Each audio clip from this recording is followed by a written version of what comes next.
ನಾನು ಇಸ್ಲಾಮಿನ ಬಗ್ಗೆನೂ ಈ ಪ್ರಶ್ನೆ ಕೇಳಿಕೊಂಡೆ, ಕ್ರಿಶ್ಚಿಯಾನಿಟಿ ಬಗ್ಗೆನೂ ಕೇಳಬೇಕು. ವ್ಯವಸ್ಥಿತವಾಗಿ ಒಂದು ವೈಚಾರಿಕವಾದ ತಳಹದಿಯನ್ನು ಕೊಟ್ಟು ಹಿಂಗೆ ಮಾಡಬೇಕು ಅಂತ ಹೇಳಿಕೊಂಡು ಜಗತ್ತನ್ನು ನಂಬಿಸಿ ಎಲ್ಲ ಮಾಡಿದರೂ ಕೂಡ ಹಿಂದೂಗಳನ್ನು ವೈಪ್ ಆಫ್ ಮಾಡ್ಲಿಕ್ಕೆ ಸಾಧ್ಯ ಆಗಲಿಲ್ಲ. ಯಾಕೆ ಅಂತಂದ್ರೆ ಇವ್ರುಗಳದ್ದು ಯಾವ ವೈಚಾರಿಕ ತಳಹದಿ ಇದೆಯೋ ಅದಕ್ಕಿಂತಲೂ ಬಲವಾದ ಗನಿಷ್ಠವಾದ ವೈಚಾರಿಕ ತಳಹದಿಯನ್ನು ನಮ್ಮ ಋಷಿಗಳು ನಮ್ಗೆ ಹಾಕ್ಕೊಟ್ಟಿದ್ರು. ನಾನು ಬಹಳ ಹೈಸ್ಕೂಲ್ ಲೆವೆಲ್ನಿಂದ ಅಥವಾ ಕಾಲೇಜ್ನಲ್ಲಿ ಯಾವಾಗ ಮೆಕಾಲೆ ಎಜುಕೇಷನ್ ಸಿಸ್ಟಮ್ನ ಕುರಿತಂತೆ ಓದಿದ್ವೋ, ಮೆಕಾಲೆ ಯಾವ ದೃಷ್ಟಿಯಿಂದ ಈ ಪ್ರಯತ್ನವನ್ನೆಲ್ಲ ಮಾಡಿದ ಅನ್ನೋದನ್ನು ತಿಳ್ಕೊಳ್ಳೋಕೆ ಸಾಧ್ಯ ಆಯಿತೋ, ಅದಾದಾಗಲಿಂದ ನನಗೊಂದು ಆಶ್ಚರ್ಯ ಅಥವಾ ಕುತೂಹಲ ಏನಿದೆ ಅಂತಂದ್ರೆ, ಮೆಕಾಲೆಯ ದೂರದೃಷ್ಟಿ ಹೆಂಗಿದ್ದಿರ್ಬೋದು. ಅವನು 19ನೇ ಶತಮಾನದ ಕೊನೆಯ ಭಾಗದಲ್ಲಿ ಯಾವ ಸಿಸ್ಟಮನ್ನು ತೆಗೆದುಕೊಂಡು ಬಂದೋ ಆ ಸಿಸ್ಟಮ್ಮು 21ನೇ ಶತಮಾನದ ನಂತರವೂ ಕೂಡ ಇವತ್ತಿಗೂ ಹಿಂಗಿದ್ದು, ಇವತ್ತಿಗೂ ಕೂಡ ಭಾರತದಲ್ಲಿ ಅಂಥ ಭಾರತ ವಿರೋಧಿ ಜನರನ್ನೇ ಸೃಷ್ಟಿ ಮಾಡ್ತಿದ್ದಾನೆ ಅಂತಂದ್ರೆ ಏನು ದೂರದೃಷ್ಟಿ ಇರಬೇಕು ಅವನದ್ದು ಅಂತ ಯೋಚನೆ ಮಾಡ್ತಿದ್ದೆ. ಆದರೆ ಉಪನಿಷತ್ ಸಾಹಿತ್ಯವನ್ನ ಭಾರತ ಹೇಗೆ ಆತ್ಮಸಾತ್ಗೊಳಿಸಿಕೊಂಡಿದೆ ಅಂತ ನೋಡಿದ ಮೇಲೆ ಗೊತ್ತಾಯಿತು, 10-15 ಸಾವಿರ ವರ್ಷಗಳ ಹಿಂದೆ ಯಾವ ಸಾಹಿತ್ಯ ಹುಟ್ಟಿತೋ ಅದು ಇವತ್ತಿಗೂ ಕೂಡ ಈ ದೇಶವನ್ನು ಗಟ್ಟಿಯಾಗಿ ಕಾಪಾಡಿಕೊಂಡಿದೆ ಅಂತಂದರೆ ನನ್ನ ಋಷಿಗಳ ದೂರದೃಷ್ಟಿ ಎಂಥದ್ದಿರಬೇಕು ಅಂತ. ಏನು ಅದ್ಭುತವಾದ ಸಾಮರ್ಥ್ಯ ಇದ್ದಿರ್ಬೋದು ಅವರದ್ದು. ಆದರೆ ಒಂದು ವೈಶಿಷ್ಟ್ಯ ಭಾರತದ್ದೇನು ಅಂತಂದರೆ, ಯಾವಾಗ ಈ ವೈಚಾರಿಕ ತಳಹದಿ ಭಿನ್ನವಾಗ್ತಿದೆ ಅಥವಾ ತೊಂದರೆಗೊಳಗಾಗ್ತಿದೆ ಅಂತ ಗೊತ್ತಾಗ್ತಿತ್ತೋ ಆಗೆಲ್ಲ ಕೆಲವು ಮಹಾಪುರುಷರು ಬಂದು ಅದನ್ನು ಮತ್ತೆ ಹಳಿ ಕೂರಿಸಿ ಹೋಗ್ತಿದ್ರು. ಈಗ ಹಳಿ ಕೂರಿಸುವಾಗ ದೊಡ್ಡ ಉತ್ಪಾತಗಳೇ ಆಗಿವೆ. ಬುದ್ಧ ಒಂದು ದೊಡ್ಡ ಕ್ರಾಂತಿಯನ್ನೇ ಮಾಡಿ ಹೋದ. ಆದರೆ ಬುದ್ಧನ ಆ ಕ್ರಾಂತಿಯ ಹಿಂದೆಯೇ ಶಂಕರರೂ ಬಂದು ಆನಂತರ ಯಾವುದು ಮತ್ತಲ್ಲಿ ದಾರಿ ತಪ್ಪುವಂತೆ ಕಂಡಿತ್ತು ಅದನ್ನು ಮತ್ತೆ ಸರಿ ಮಾಡೋ ಪ್ರಯತ್ನ ಮಾಡಿದರು. ತೀರಾ ನಮ್ಮ ಕಾಲದಲ್ಲಿ ನಾವು ಗಮನಿಸಬಹುದಾದಷ್ಟು ದೂರದ ಇತಿಹಾಸದ ಕಾಲದಲ್ಲಿ ದಯಾನಂದರು ಬಂದ್ರಲ್ಲ. ಕುವೆಂಪು ದಯಾನಂದರ ಬಗ್ಗೆ ಬರಿತಾ ಹೇಳ್ತಾರೆ, ದಯಾನಂದನ ಕೈಯಲ್ಲಿದ್ದ ಗದೆ ಹೆಂಗಿತ್ತು ಅಂತಂದ್ರೆ ಭೀಮ ಬೀಸಿದಂತೆ ಆ ಗದೆಯನ್ನು ಅವನು ಎಲ್ಲರ ಮೇಲೂ ಪ್ರಹಾರ ಮಾಡಿದ. ಈ ಗದೆ ಬೀಸುವಾಗ ಒಳಗಡೆ ಇದ್ದ ಕೆಲವು ಜನರಿಗೂ ಏಟು ಬಿತ್ತು. ಅವ್ರು ಹೇಗಿದ್ರು ಅಂತಂದ್ರೆ, ಇಸ್ಲಾಂ ನಮ್ಮನ್ನ ಪೂರ್ತಿ ತನ್ನ ತೆಕ್ಕೆಗೆ ತೆಗೆದುಕೊಳ್ಳಲಿಕ್ಕೆ ಏನೆಲ್ಲ ಪ್ರಯತ್ನ ಮಾಡ್ತಲ್ಲ, ನಿಮ್ದು ಮೂರ್ತಿ ಪೂಜೆ, ನಿಮ್ದು ಇದು ಅಂತೆಲ್ಲ ಹೇಳಲಿಕ್ಕೆ ಹೋಯ್ತಲ್ಲ, ಅವ್ರು ಇಸ್ಲಾಂನೂ ಬಿಡಲಿಲ್ಲ. ವ್ಯವಸ್ಥಿತವಾಗಿ ಕುರಾನನ್ನೇ ಮುಂದಿಟ್ಟುಕೊಂಡು ಅದನ್ನ ಕೌಂಟರ್ ಮಾಡಿದ್ರು. ಕ್ರಿಶ್ಚಿಯಾನಿಟಿನ ಬಿಡಲಿಲ್ಲ. ಕೊನೆಗೆ ನಮ್ಮಲ್ಲೂ ಕೂಡ ಮೂರ್ತಿ ಪೂಜಕರ ಒಂದು ಪಂಗಡವನ್ನ ಬಿಡಲೇ ಇಲ್ಲ. ಶುದ್ಧ ವೈದಿಕ ವೇದವೇ ಮೂಲವಾಗಿರಬೇಕು ಎನ್ನುವಂಥ ಕಲ್ಪನೆಯಿಂದ ಮಾತನಾಡಿದವರು ಅವರು. ಈ ನಾಡಿನ ತರುಣರು ಓದಲೇಬೇಕಾಗಿರೋ ಕೃತಿ ಅವರದು ಸತ್ಯಾರ್ಥ ಪ್ರಕಾಶ. ಸತ್ಯಾರ್ಥ ಪ್ರಕಾಶದ 14th ಚಾಪ್ಟರಲ್ಲಿ 14ನೇ ಚಾಪ್ಟರ್ನಲ್ಲಿ ದಯಾನಂದರು ಬಹಳ ಚೆನ್ನಾಗಿ ಹೇಳ್ತಾರೆ ಕುರಾನ್ನ ಬಗ್ಗೆ ಹೇಳುವಂಥ ಮಾತು. ಅವ್ರದ್ದು ವಾದ ಹೇಗಿತ್ತು ಅನ್ನೋ ಕಾರಣಕ್ಕೋಸ್ಕರ ಹೇಳ್ತಿದ್ದೀನಿ ಅಷ್ಟೇ. ಅಂದ್ರೆ ವೈಚಾರಿಕವಾದ ನೆಲೆಕಟ್ಟಲ್ಲಿ ಭಾರತವನ್ನು ವಾಪಸ್ ನಿಲ್ಲಿಸಬೇಕು. ನೀವು ಕೇಳಿದ ಪ್ರಶ್ನೆಗೆ ಉತ್ತರಿಸಲಾಗದ ಸಾಮರ್ಥ್ಯ ಇಲ್ಲದವರಲ್ಲ, ಅಥವಾ ಉತ್ತರಿಸಲಾಗದೆ ಓಡುವ ಹೇಡಿಗಳು ಅಲ್ಲ. ನಮ್ಮ ಬಳಿ ಉತ್ತರ ಇದೆ, ಆದರೆ ನಿಮ್ಮ ಹತ್ರ ಯಾಕೆ ಗೊಂದಲ ಅನ್ನೋ ಕಾರಣಕ್ಕೋಸ್ಕರ ಸುಮ್ಮನಿದ್ದೀವಿ ಅಂತ ಹೇಳಬೇಕಿತ್ತಲ್ಲ. ಆ ಥರದೊಬ್ಬ ವ್ಯಕ್ತಿ ಬಂದಿದ್ದ. ಆತ ಏನು ಹೇಳ್ತಾನೆ ಅಂತಂದರೆ, ಕುರಾನ್ನ ಮೊದಲನೇ ಸಾಲು, I begin this book in the name of god the compassionate the merciful ಅಂತಿದೆ. ನಾನು ಈ ಪುಸ್ತಕವನ್ನು ಕಂಪ್ಯಾಷನೇಟ್ ಆಗಿರುವಂಥ, ಮರ್ಸಿಫುಲ್ ಕರುಣಾಮಯಿ ಆಗಿರುವಂಥ ಆ ಭಗವಂತನ ಹೆಸರಿನಲ್ಲಿ ಆರಂಭಿಸ್ತಾ ಇದ್ದೀನಿ ಅಂತ. ವಾಟ್ ಹಿ ಆಸ್ಕ್ಸ್, ನೀವೇನು ಹೇಳ್ತೀರಿ, ಇದು ದೇವರ ಪುಸ್ತಕ ಅಂತೀರಿ. ದೇವರ ಪುಸ್ತಕದಲ್ಲಿ ದೇವರಿಗೆ ಥ್ಯಾಂಕ್ಸ್ ಹೇಳಿ ಶುರು ಮಾಡೋದು ಸಾಧ್ಯನಾ ಅಂತ ಕೇಳ್ತಾರೆ. That logical question. ಆದರೆ ಪ್ರತಿ ಹಂತದಲ್ಲೂ ಹೆಂಗೆ ಕೌಂಟರ್ ಮಾಡ್ತಾ ಹೋಗ್ತಾರೆ ಅಂತಂದ್ರೆ, ಅನೇಕ ಬಾರಿ ಚರ್ಚೆಗಳಲ್ಲಿ ಉತ್ತರಿಸ್ಲಿಕ್ಕೆ ಸಾಧ್ಯವಾಗದೆ ಹೋಗ್ತಾರೆ ಅನೇಕರು. ಅಂದ್ರೆ ಯಾವುದೋ ಒಂದು ಕಾಲಘಟ್ಟದಲ್ಲಿ ನೀವು ಹೇಳಿದ್ದನ್ನೆಲ್ಲ ಒಪ್ಪಿಕೊಳ್ಳುವಂತ ಜನ ಅಲ್ಲ ನಾವು. ನಮ್ಮ ಹತ್ರ ಆನ್ಸರ್ ಇದೆ, ನಾವು ಪ್ರಶ್ನೆ ಮಾಡಬಲ್ಲೆವು ಅಂತ ಹೇಳುವಂತ ಒಂದು ಚರ್ಚೆ ಆಗಬೇಕಿತ್ತಲ್ಲ. ಆ ಚರ್ಚೆಗೆ ದಯಾನಂದರು ನಾಂದಿ ಹಾಡಿದರು. ಆದರೆ ಬ್ರಿಟಿಷರು ಬಂದ್ರಲ್ಲ, ಈ ಬ್ರಿಟಿಷರು ಇವೆಲ್ಲವನ್ನೂ ಮೀರಿದಂತು. ಬ್ರಿಟಿಷರು ಏನು ಮಾಡಿದರು ಅಂತಂದರೆ, ಈ ದೇಶದಲ್ಲಿ ವೈಚಾರಿಕವಾದ ಒಂದು ಕ್ರಾಂತಿಯೇ ಆಗಬಾರ್ದು ಅನ್ನೋ ದೃಷ್ಟಿಗೆ, ವಾಸ್ತವವಾಗಿ ಮನುಷ್ಯ ಯೋಚನೆ ಮಾಡೋದು ಕಡಿಮೆ ಯಾವಾಗ ಗೊತ್ತೇನು, ಅವನಿಗೆ ಹೊಟ್ಟೆಗೆ ಕೊರತೆ ಆಗ್ಬಿಟ್ಟಾಗ. ಹೊಟ್ಟೆಗೆ ಇಲ್ಲ ಅಂತ ಇಟ್ಕೊಳ್ಳಿ, ಯೋಚನೆ ಮಾಡಿ ಬೇರೆ ಪುಸ್ತಕ ಎಲ್ಲ ಓದೋದಿರಲಿ, ಮೊದಲು ಈ ಹೊತ್ತಿನ ಊಟ ಹೆಂಗೆ ಗಳಿಸೋದು ಅಂತ ಯೋಚನೆ ಮಾಡ್ತಿರ್ತಾನೆ. ಬ್ರಿಟಿಷರು ಮಾಡಿದ ಕೆಲಸ ಅದೇ. ಭಾರತವನ್ನು ಯಾವ ಪರಿ ದಾರಿದ್ರ್ಯಕ್ಕೆ ನೂಕುಬಿಟ್ರು ಅಂತಂದರೆ, ನಮಗೆ ಬೇರೆ ಆಲೋಚನೆಗಳಿಗೆ ಪುರಸೊತ್ತೇ ಇರಲಿಲ್ಲ. ಒಂದಿಡೀ 100 ವರ್ಷಗಳ ಕಾಲ ನಾವೊಂಥರ ಬೇರೆ ಆಲೋಚನೆಗಳೇ ಹೋಗಲಿಕ್ಕೆ ಆಗಲಿಲ್ಲ.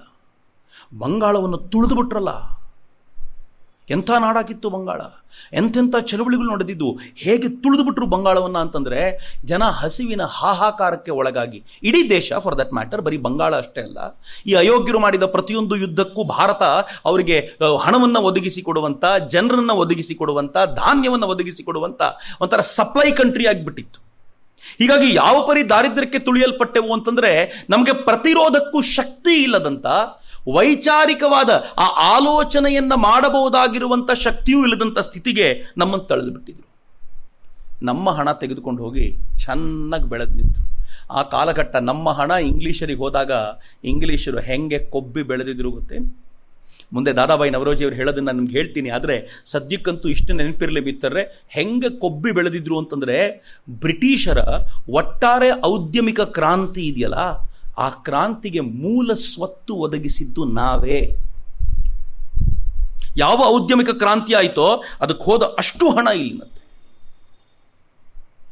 ಆಲೋಚನೆ ಮಾಡಿ, ಔದ್ಯಮಿಕವಾಗಿ ಅತ್ಯಂತ ಮುಂದುವರಿದ, ಭಾಷೆಯ ದೃಷ್ಟಿಯಿಂದ ಆ ಭಾಷೆಯನ್ನು ಜಗತ್ತಿನ ಎಲ್ಲರೂ ಬಳಸಬೇಕು ಎನ್ನುವಂಥ ವಾತಾವರಣವನ್ನು ಸೃಷ್ಟಿಸಿದರೆ, ಇನ್ನು ಕರೆನ್ಸಿಯ ದೃಷ್ಟಿಯಿಂದ ಆ ಕರೆನ್ಸಿಯೇ ಜಗತ್ತಿನ ಕರೆನ್ಸಿ ಆಗತ್ತೆ ಅಂತಾದರೆ, ಕೊನೆಗೆ ಟೈಮು ಕ್ಯಾಲೆಂಡರ್ಗಳು ಕೂಡ ಆ ದೇಶದ್ದನ್ನೇ ಜಗತ್ತಿನೆಲ್ಲರೂ ಬಳಸ್ತಾರೆ ಅಂತಾದರೆ ಆ ದೇಶ ಸುಪೀರಿಯರ್ ಅಲ್ಲದೆ ಮತ್ತೇನು. ಇಂಗ್ಲೆಂಡ್ ಹಂಗೆ ಆಗ್ಬಿಡ್ತು. ಇಂಗ್ಲೆಂಡಿನ ಕರೆನ್ಸಿಯೇ ಎಲ್ಲ ಕಡೆ ಬಿಸ್ನೆಸ್ ನಡೆಯೋದೇ ಅದು. ಯಾಕೆ ಅಂತ ಕೇಳಿದ್ರೆ, ಸೂರ್ಯ ಮುಳುಗದ ಸಾಮ್ರಾಜ್ಯ ಅವರದು. ಎಷ್ಟು ಕಡೆ ಸಾಮ್ರಾಜ್ಯ ಸ್ಥಾಪಿಸಿ ಟೆಂಟೆಕಲ್ಸ್ ಅನ್ನು ಬಿಟ್ಕೊಂಡು ನಿಂತ್ಕೊಂಡ್ಬಿಟ್ಟಿದ್ದಾರೆ, ಅಷ್ಟು ಬೆಳೆದು ನಿಂತು ಬಿಟ್ಟಿದ್ದಾರೆ. ಟೈಮ್ ಝೋನ್ ಅವರು ನಿರ್ಧಾರ ಮಾಡ್ತಾರೆ. ಎಲ್ಲವೂ ಅವರ ದೃಷ್ಟಿಯಿಂದ ಆಗಿರೋದ್ರಿಂದ ಒಗದಸ್ತಾಗಿ ಬೆಳೆದು ಬಿಟ್ಟಿತ್ತು. ಆದರೆ ಅದೇ ಯುರೋಪ್ನಲ್ಲಿದ್ದ ಇನ್ನೂ ಕೆಲವು ಸಣ್ಣ ಪುಟ್ಟ ರಾಷ್ಟ್ರಗಳಿಗೆ ಇದು ಯಾಕೋ ಜೀರ್ಣ ಆಗಲಿಲ್ಲ. ನಮಗೆ ಲೂಟಿ ಮಾಡಿಕೊಂಡು ದುಡ್ಡಂತೂ ಮಾಡಲಿಕ್ಕಾಗಲ್ಲ, ಔದ್ಯಮಿಕವಾಗಿ ಇವರನ್ನು ಮೀರಿಸಿ ಬೆಳಿಲಿಕ್ಕಾಗಲ್ಲ, ನಮ್ಮ ಭಾಷೆಯನ್ನು ಜಗತ್ತಿಗೆ ತಗೊಂಡು ಹೋಗ್ಲಿಕ್ಕಾಗಲ್ಲ. ಏನು ಮಾಡ್ಬೋದು? ಇರೋದು ಒಂದೇ ಒಂದು ದಾರಿ, ನಾವು ಭಾವನಾತ್ಮಕವಾಗಿ, ಬೌದ್ಧಿಕವಾಗಿ ಇಂಗ್ಲೀಷರಿಗಿಂತ ಸುಪೀರಿಯರ್ ಅಂತ ತೋರಿಸ್ಕೊಳ್ಬೇಕು ಅಂತ ಜರ್ಮನಿ ತನ್ನಂತಾನು ಬೌದ್ಧಿಕ ಸವಾಲಿಗೆ ಒಡ್ಡಿಕೊಳ್ತು. ಈ ಗ್ರೀಕರ ಮುಷ್ಟಿಯಿಂದ ಹೊರಗೆ ಬರಬೇಕು. ಬ್ರಿಟಿಷರು ಅದೇ ಮುಂದುವರಿದ ಭಾಗವಾಗಿದ್ರಲ್ಲ, ಅದರ ಮುಷ್ಟಿಯಿಂದ ಹೊರಗೆ ಬರಬೇಕು ಅಂತಂದ್ರೆ ತಮಗೆ ಇನ್ನೊಂದು ಯಾವುದಾದ್ರೂ ಬೇರೆ ಒಂದು ಪ್ರಾಚೀನ ಸಂಸ್ಕೃತಿಯೊಂದಿಗೆ ಜೋಡಿಸ್ಕೊಳ್ಬೇಕು ಅಂತ ಗೊತ್ತಿದ್ದರಿಂದಲೇ ಅವರು ಭಾರತದೊಂದಿಗೆ ಕನೆಕ್ಟ್ ಮಾಡ್ಕೊಂಡ್ಬಿಟ್ರು. ಎಲ್ಲಿವರೆಗೂ ಗೊತ್ತೇನು? ಭಾರತೀಯರು ಮತ್ತು ನಾವು ಬೇರೆ ಇಲ್ಲ, ಯಾಕೆಂದ್ರೆ ಆರ್ಯರು ನಾವೇ ಅಂದ್ರೆ ಅವರು. ಅತ್ಯಂತ ಶ್ರೇಷ್ಠವಾದ ಸಾಹಿತ್ಯ ಜಗತ್ತಿಗೆ ಯಾರಾದರೂ ಕೊಟ್ಟಿದ್ರೆ ಆರ್ಯರು ಕೊಟ್ಟಿದ್ದಾರೆ, ಮತ್ತು ಅದು ನಾವೇ ಅಂತ. ಹೀಗಾಗಿಯೇ ಭಾರತದ ಭಗವದ್ಗೀತೆ ಇರ್ಬೋದು, ಉಪನಿಷತ್ತುಗಳಿರ್ಬೋದು, ಕಾಳಿದಾಸನ ನಾಟಕಗಳು ಕೂಡ ಬಲು ಹಿಂದೆಯೇ ಜರ್ಮನಿಗೆ ಟ್ರಾನ್ಸ್ಲೇಟ್ ಆಗಿತ್ತು. ಅಲ್ಲಿನ ಜನಕ್ಕೆ ಸಂಸ್ಕೃತದ ಮೇಲಿದ್ದ ಆಸಕ್ತಿ ಇದೆಯಲ್ಲ, ಅದು ಎಷ್ಟರ ಮಟ್ಟಿಗಿತ್ತು ಅಂತಂದ್ರೆ, ಬ್ರಿಟಿಷರಿಗೆ ಮುಂದಿನ ದಿನಗಳಲ್ಲಿ ಭಾರತೀಯ ಸಂಸ್ಕೃತ ಸಾಹಿತ್ಯವನ್ನು ಅನುವಾದಿಸಲಿಕ್ಕೆ ಜರ್ಮನಿಯವರೇ ಬೇಕಾಯಿತು. ಅವರು ಎಷ್ಟರ ಮಟ್ಟಿಗೆ ಹಾರ್ಡ್ ವರ್ಕ್ ಮಾಡಿದ್ರು ಅಂತಂದ್ರೆ, ಎಷ್ಟರ ಮಟ್ಟಿಗೆ ತಮ್ಮನ್ನು ತಾವು ಈ ವೃತ್ತಿಯಲ್ಲಿ ತೊಡಗಿಸ್ಕೊಂಡ್ರು, ಈ ಉದ್ಯಮದಲ್ಲಿ ತೊಡಗಿಸ್ಕೊಂಡ್ರು ಅಂತಂದರೆ, ಒಂದು ಕಾಲಕ್ಕೆ ಜಗತ್ತಿಗೆಲ್ಲ ಅನ್ನಿಸ್ತು ಬ್ರಿಟಿಷರು ಯಾವ ದಿಕ್ಕಲ್ಲಿ ಎಷ್ಟು ಬೇಕಿದ್ರೂ ಬೆಳೆದಿರ್ಬೋದು, ಆದರೆ ಬೌದ್ಧಿಕವಾಗಿ ಮಾತ್ರ ಜರ್ಮನಿಯೇ ಶ್ರೀಮಂತ ಅಂತ. ಮತ್ತು ಬೌದ್ಧಿಕವಾಗಿ ಶ್ರೀಮಂತವಾಗಿರುವಂಥ ಜರ್ಮನಿ ತನ್ನ ಮೂಲ ನೆಲೆಯನ್ನ ಭಾರತದಲ್ಲಿ ಹುಡುಕ್ಲಿಕ್ಕೆ ಪ್ರಯತ್ನ ಮಾಡ್ತಿದೆ ಅಂತ ಗೊತ್ತಾಗುವ ಆ ಸಂದರ್ಭ ಇತ್ತಲ್ಲ, ಅದು ಎಂಥ ಅದ್ಭುತವಾದ ಕಾಲಘಟ್ಟ ಅಂತಂದ್ರೆ, ಆ ಹೊತ್ತಿಗೆ ಬ್ರಿಟಿಷರ ಶಿಕ್ಷಣ ಪಡ್ಕೊಂಡಿದ್ದಂಥ, ಇಂಗ್ಲಿಷನ್ನು ಕಲ್ತಿದ್ದಂಥ ಕೆಲವು ತರುಣರಿಗೆ ಇದು ಆಪ್ಯಾಯಮಾನವಾಗಿ ಕಂಡಿತು. ಹೀಗಾಗಿ ಸಹಜವಾಗಿ ಒಂದು ಹೊಸ ಚರ್ನಿಂಗ್ ಶುರುವಾಯಿತು, ಮಥನ ಶುರುವಾಯಿತು. ಆ ಕಾಲಘಟ್ಟ ತುಂಬ ವಿಶಿಷ್ಟವಾಗಿತ್ತು. ಆಗಲೇ ನನ್ನ ದೇಶದಲ್ಲಿ ಒಂದು ಹೊಸ ವೈಚಾರಿಕವಾದ ಬದಲಾವಣೆಗಳು ಶುರುವಾಗಿತ್ತು. ಈ ಬದಲಾವಣೆಯನ್ನು ಆಧಾರವಾಗಿ ಇಟ್ಕೊಂಡು ನಾವು ನೋಡೋದಾದರೆ, ಬಂಕಿಂ ಚಂದ್ರ ಚಟರ್ಜಿಯವರು ಸಾಹಿತ್ಯದ ಕ್ರಾಂತಿ ಮಾಡಿದರು. ಅವರ ಕಾದಂಬರಿಗಳು ಎಂಥ ಕ್ರಾಂತಿಯನ್ನು ಉಂಟು ಮಾಡಿದವು ಅಂತಂದರೆ ಅದು ಹೇಳಲಿಕ್ಕೆ ಸಾಧ್ಯವಿರದೇ ಇರುವಂಥ. ಆನಂದ ಮಠ ರೌಲೆಟ್ ಕಾಯ್ದೆಯ ಹೊತ್ತಿನಲ್ಲಿ ನೇಮಕ ಮಾಡಿದ್ದ ಸಮಿತಿ ಹೇಳುತ್ತೆ, ಈ ದೇಶದಲ್ಲಿ ಏನು ಕ್ರಾಂತಿ ಎಲ್ಲ ಕಡೆ ಕಂಡು ಬರ್ತಾ ಇದೆಯೋ ಅದಕ್ಕೆ ಮೂಲ ಸ್ವರೂಪದಲ್ಲಿ ಅದಕ್ಕೆ ಬೇಕಾಗಿರುವಂಥ ದ್ರವ್ಯವನ್ನು ಒದಗಿಸಿರೋದರ ಒಂದು ಮುಖ್ಯವಾದ ಯಾವುದಾದ್ರೂ ಸಾಹಿತ್ಯ ಇದ್ರೆ ಅದು ಆನಂದ ಮಠ ಅಂತ ಹೇಳುತ್ತೆ.